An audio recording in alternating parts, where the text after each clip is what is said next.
Sejarah tercipta apabila buat pertama kali bendera Pahang berkibar megah, diiringi lagu Allah Selamatkan Sultan Kami bergema di bumi Gaza, Palestin sebagai simbolik pelancaran secara maya projek rakyat Pahang di bumi Gaza oleh Yang Amat Berhormat Menteri Besar Pahang, Datuk Seri Haji Warosdi Wan Ismail. Menerusi projek tersebut, Kerajaan Pahang menyumbang sebanyak RM700,000 kepada tabung Pahang for Palestine pada kempen kutipan dana tabung Pahang for Palestine serta pelancaran projek rakyat Pahang di bumi Palestin itu.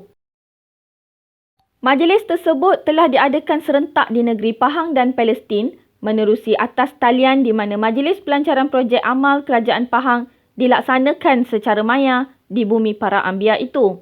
Penyerahan mock cek telah disempurnakan oleh Datuk Seri Haji Warosdi Wan Ismail kepada Wakil Persatuan Cinta Gaza Malaysia.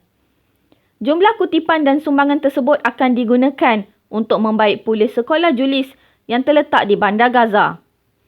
Yang Amat Berhormat Menteri Besar Pahang, Datuk Seri Haji Warosdi Wan Ismail berkata, pihak kerajaan negeri akan memastikan sumbangan dan kutipan akan disampaikan kepada rakyat di bumi Palestin. Ini adalah janji kita tempoh hari, kita pastikan setiap derma kutipan akan sampai kepada rakyat di bumi Palestin.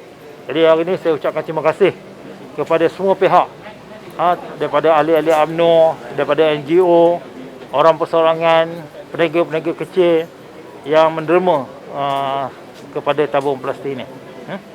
Beliau berkata demikian kepada media selepas majlis penutup kempen kutipan dana tabung Pahang for Palestine dan pelancaran projek rakyat di bumi Gaza di Dewan Kediaman Rasmi Menteri Besar Pahang di Jalan Teluk Sisik, Kuantan. Hadir sama ialah Yang Berhormat Setiausaha Kerajaan Pahang, Datuk Seri Dr. Salihuddin Ishak, Yang Berhormat Yang di-Pertua Dewan Negeri Pahang, Yang Berhormat Datuk Seri Haji Ishak Haji Muhammad, Pengerusi satu program kutipan dana Pahang for Palestine, Yang Berhormat Datuk Seri Haji Muhammad Johari Haji Hussein, Barisan Esko Kerajaan Pahang dan turut dihadiri secara maya oleh Timbalan Menteri Pendidikan Gaza Palestin, Dr. Ziad Sabit dan Timbalan Menteri Wakaf dan Hal Ehwal Agama Gaza Palestin, Dr. Abdul Hadi Al-Agha. Pelbagai usaha dilakukan bagi memastikan kutipan berjaya dikumpul menerusi Kerajaan Negeri, UMNO Pahang dan UMNO Bahagian Dalam Negeri Pahang, Karya Masjid Jaya Gading, kutipan secara atas talian menerusi aplikasi Pahang Go, lelongan amal barangan pengerusi jawatan kuasa perpaduan, kebajikan masyarakat, pembangunan wanita dan keluarga negeri Pahang, Yang Berhormat Datuk Seri Hajah Shahaniza Syamsuddin, sumbangan peniaga-peniaga dan kutipan awam.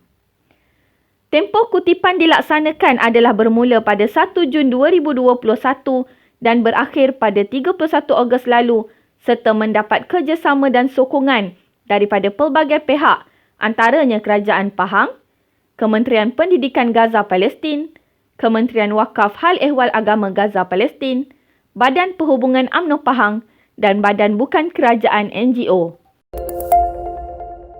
Kebenaran merentas negeri yang bermula semalam menyaksikan orang ramai berpusu-pusu mengambil peluang untuk balik kampung dan bercuti. Yang Amat Berhormat Menteri Besar Pahang, Datuk Seri Haji Warosdi Wan Ismail berkata, situasi sama berlangsung di negeri ini apabila lebih ramai orang masuk untuk pulang ke kampung halaman masing-masing serta melancong. Keadaan sekarang membuka risiko jangkitan atau penularan COVID-19 yang lebih luas jika kita semua tidak mengamalkan SOP yang ditetapkan. Justeru, beliau ingin mengambil kesempatan untuk menyeru kepada mereka yang belum mengambil vaksin lagi supaya memberi kerjasama tampil ke hadapan kerana ini untuk kemudahan mereka juga. Beliau berkata demikian ketika ditemui pemberita selepas merasmikan Majlis Pelancaran Transformasi Pendidikan Pahang serta penyampaian insentif kecemerlangan STPM 2020 dan bantuan prihatin Pahang untuk operator, pekerja kantin, Dewan Makan dan Rancangan Makanan Tambahan RMT di Auditorium Jabatan Pendidikan Negeri Pahang semalam. Dalam pada itu, beliau berkata keperluan 2 dos di banyak tempat seperti restoran, kedai-kedai makan, rentas negeri dan pelbagai lagi termasuk masuk ke pusat membeli belah. Katanya lagi, ia adalah satu bentuk keyakinan bahawa suntikan vaksin ini adalah penting dan membawa faedah kepada semua.